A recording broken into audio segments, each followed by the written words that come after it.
साथियों नमस्कार, आप सभी का बहुत बहुत स्वागत है हमारे इस वीडियो में।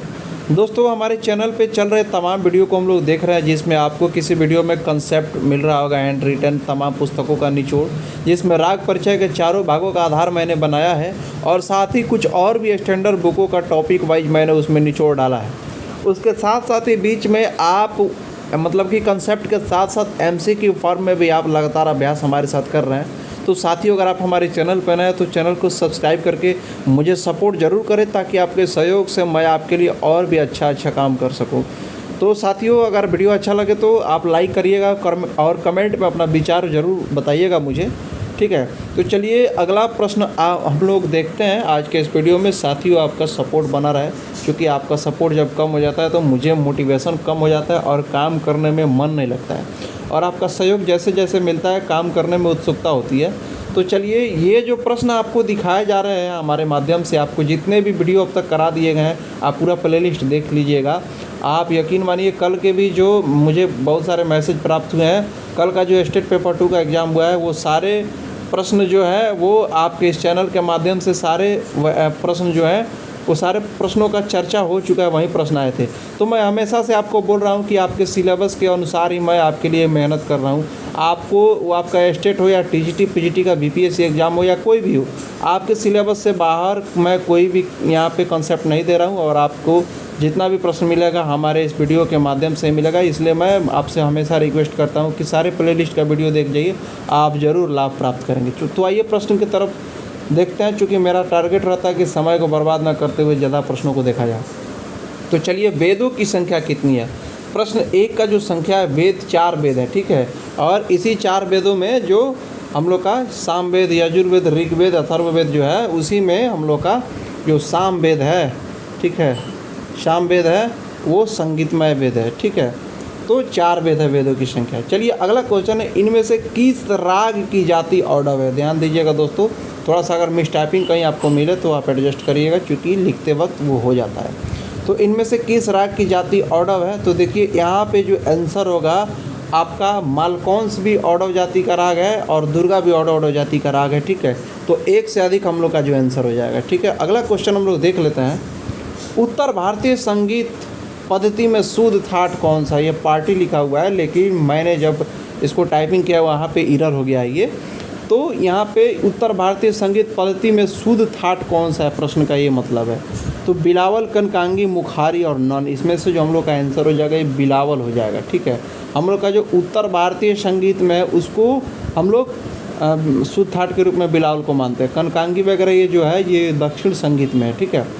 चलिए, यामिनी कृष्णमूर्ति कौन सा नृत्य करती हैं? तो यामिनी कृष्णमूर्ति जो है आपका, तो यामिनी कृष्णमूर्ति जो है आपके कुचिपुड़ी के लिए विशेष रूप से जानी जाती है। वैसे यामिनी कृष्णमूर्ति को माना जाता है कि भरतनाट्यम भी वो करती हैं, ठीक है, अगर और कथक भी थोड़ा सा उनको ये है मतलब करती हैं, लेकिन इसमें जिस चीज़ के लिए जो प्रसिद्ध है उसको हम लोग सबसे नियर आंसर मानते हैं। तो यामिनी कृष्णमूर्ति मुख्य रूप से कुचिपुड़ी के लिए प्रसिद्ध है, ठीक है। संगीत दर्पण के लेखक कौन है? संगीत दर्पण के जो लेखक है पंडित दामोदर हैं, ठीक है। संगीत दर्पण में 2 अध्याय, स्वराध्याय और रागाध्याय, ठीक है। तो संगीत दर्पण के लेखक कौन है? पंडित दामोदर, ध्यान रखेंगे। स्वर मंडल में कितने तार होते हैं? तो स्वर मंडल में साथियों 21 तार होते हैं, ठीक है, ध्यान रखिएगा। उस तरह से मत कोकिला बीड़ा में भी 21 तार होते हैं। तो ये चीज़ ध्यान रखिएगा, ये सब कंसेप्ट के क्वेश्चन होते हैं। और मैं अपने माध्यम से आपको MCQ के माध्यम से बीच बीच में कंसेप्ट इसलिए कराता हूँ कि आप केवल रटे रटाए चीज़ों पे, उसी पैटर्न पे ना चले। मेरा हमेशा प्रत्येक वीडियो में मैं यही प्रयास करता हूँ कि आपको कंसेप्ट भी बिल्डअप किया जाए, ताकि एग्जामिनर किसी भी तरह से क्वेश्चन को मोड़े तो आप आंसर के नज़दीक तक जा पहुँचें। तो चलिए अगला क्वेश्चन है, आधुनिक स्वर व्यवस्था के षड्ज की कितनी श्रुति हैं? साथियों, मैं आपको बता दूं कि प्राचीन और मध्यकालीन जो श्रुति व्यवस्था है, स्वर व्यवस्था है, उसमें प्रत्येक स्वर को उसके अंतिम श्रुति पर स्थापित किया गया था। लेकिन अगर आधुनिक लिखा हुआ है तो आधुनिक स्वर व्यवस्था के अनुसार से प्रत्येक स्वर को उसके प्रथम श्रुति पे स्थापित किया था। तो 7 हम लोग का प्रथम स्वर होता है, और प्रथम श्रुति जो होता है तीव्रा होता है। तो हम लोग का जो मतलब कि ये कितनी श्रुति हो जाएगा सा का? तो 1 श्रुति हो जाएगा, ठीक है। इसलिए हम लोग का जो आधुनिक स्वर व्यवस्था के हिसाब से जो श्रुति संख्या निकालते हैं वह 1, 5, 8, 10, और 14, 18, 21 इस हिसाब से सा रे ग म प ध नि इस तरह से सातों स्वर को स्थापित करते हैं। ठीक है, तो आइए अगला क्वेश्चन हम लोग देख लेते हैं। तबले में दिल्ली बाज का दूसरा नाम क्या है? तबले में दिल्ली बाज को किनार का बाज बोलते हैं। ठीक है, ये चीज़ ध्यान रखिएगा। संगीत कला निधि के रचयिता कौन है? संगीत कला निधि जो पुस्तक है उसके रचयिता हैं आपके कौन? रामा माते, ये ध्यान रखिएगा। पंडित विनायक राव पटवर्धन के गुरु कौन है? तो पंडित विनायक राव पटवर्धन के गुरु कौन है? ये विष्णु दिगंबर पलुस्कर जी हैं। ठीक है, जो ग्वालियर घराने से थे। आइए, सदा सुहागन किस राग को कहा जाता है? बहुत ही शानदार क्वेश्चन है ये। सदा सुहागन जो राग है वो भैरवी को कहा जाता है, ये चीज़ ध्यान रखिएगा, ये पूछ लिया जाता है। भातखंडे जी मूल रूप से कौन सा पेशा करते थे, यानी कि कौन सा पेशा से थे?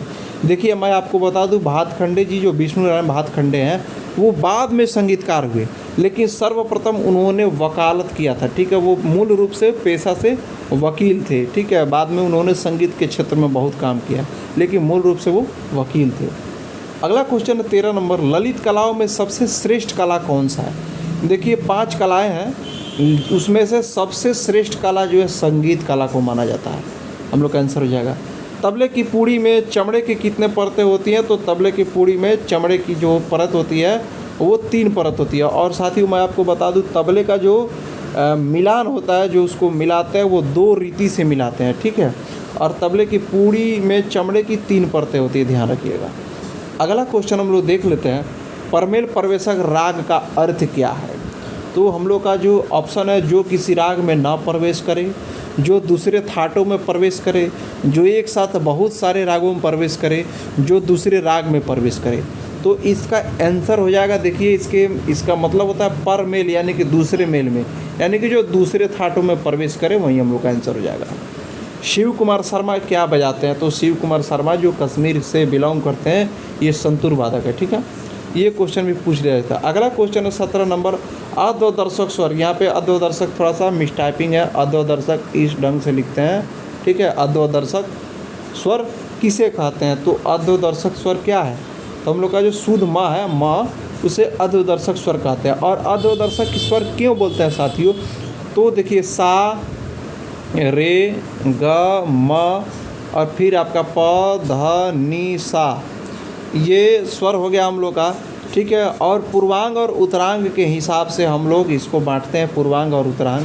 कभी कभी क्या होता है कि जो हम लोग पूर्वांग और उत्तरांग के समय से वादित संवादी का जो भी हम लोग बंटवारा करते हैं या समय सिद्धांत के अनुसार चलते हैं, उसमें क्या होता है कि कभी कभी पूर्वांग में भी किसी किसी राग में हम लोग माँ को ले लेते हैं। ठीक है, पूर्वांग में भी किसी किसी राग को हम लोग माँ को ले लेते हैं, और क्या बोलते हैं कि उत्तरांग में भी हम लोग किसी किसी राग में म को हम लोग यूज कर लेते हैं, यानी कि जो म है हम लोग का दोनों में काम आता है। ठीक है, इन्हीं सब कारणों से म को जो अध्वदर्शक स्वर कहते हैं। ठीक है, बाकी आप कमेंट में अपना विचार जरूर लिखिएगा। ठीक है, इसराज किससे बजाते हैं? अगला क्वेश्चन है 18 नंबर क्वेश्चन। इसराज किससे बजाते हैं? तो मैं आपको बता दूं, इसराज जो है गज से बजाते हैं। ठीक है, राग मियाँ मल्हार की रचना किसने किया था? राग मियाँ। ठीक है, तो तानसेन ने राग मियाँ मल्हार की रचना किया था, ये चीज़ ध्यान रखिएगा। क्रमिक पुस्तक मालिका पुस्तक के कितने भाग है? तो क्रमिक पुस्तक मालिका 6 भागों में है। ठीक है, ये विष्णु नारायण भातखंडे जी का लिखा हुआ है। अगला क्वेश्चन है भी, क्रमिक पुस्तक मालिका पुस्तक के रचनाकार कौन है? तो हम लोग का विष्णु नारायण भातखंडे, जो इधर में ऑप्शन दिख रहा है। ठीक है, अगला क्वेश्चन है, रागांग की कुल संख्या कितनी है? रागांग। ठीक है, यहाँ पे रागांग लिखा हुआ है, यानी कि रागांग की कुल संख्या कितनी है जो नारायण मोरेश्वर खरे ने माना था? ये 30 इसका आंसर हो जाएगा। ठीक है, चतुर पंडित किसे कहते हैं? चतुर पंडित हम लोग विष्णु नारायण भातखंडे जी को कहते हैं। फरदोस ताल में कितने मात्रा होता है दोस्तों? तो फरदोस ताल में 14 मात्रा होता है। राग विज्ञान पुस्तक के लेखक कौन है? बहुत ही वीवीआई क्वेश्चन ये भी रहा है, कई बार पूछा गया है। तो राग विज्ञान पुस्तक के लेखक हैं विनायक राव पटवर्धन। ठीक है, ग्वालियर घराने से थे विनायक राव पटवर्धन, विष्णु दिगंबर पलुस्कर के शिष्य थे। सियाराम तिवारी किस गायकी के लिए प्रसिद्ध थे? तो सियाराम तिवारी जो हैं वो किस गायकी के लिए प्रसिद्ध है साथियों? तो वो ध्रुपद गाते थे। ठीक है, और सियाराम तिवारी का घराना कौन सा है साथियों? आप कमेंट में मुझे ज़रूर बताइएगा। प्रणव रंग किसे कहा गया है? प्रणव रंग किसे कहते हैं? ओंकार नाथ ठाकुर को, जिन्होंने प्रणव भारती पुस्तक की भी रचना किया था, इन्हीं को प्रणव रंग भी बोला जाता है, इनका उपनाम है। उस राग का नाम बताएं जिसमें 12 स्वर लगते हैं। देखिए, वैसे अगर ऑप्शन में पीलू ना रहे, भैरवी रहे, तो आप भैरवी को ज़रूर लगाइएगा। हालांकि भैरवी में 11 स्वर ही प्रयोग होता है, लेकिन कभी कभी ये मान लिया जाता है कि उसमें हम लोग 12 स्वर का यानी कि तीव्र म का भी प्रयोग कर लेते हैं, ठीक है। तो और तमाम पुस्तक में एस्टेट में भी आपको भैरवी आंसर माना है 12 स्वरों के लिए। लेकिन अगर भैरवी ऑप्शन में नहीं है तो हम लोग राग पीलू में तो 12 स्वर लगता ही है। तो उस राग का नाम क्या है जिसमें 12 स्वर लगते हैं? तो पीलू है, ठीक है।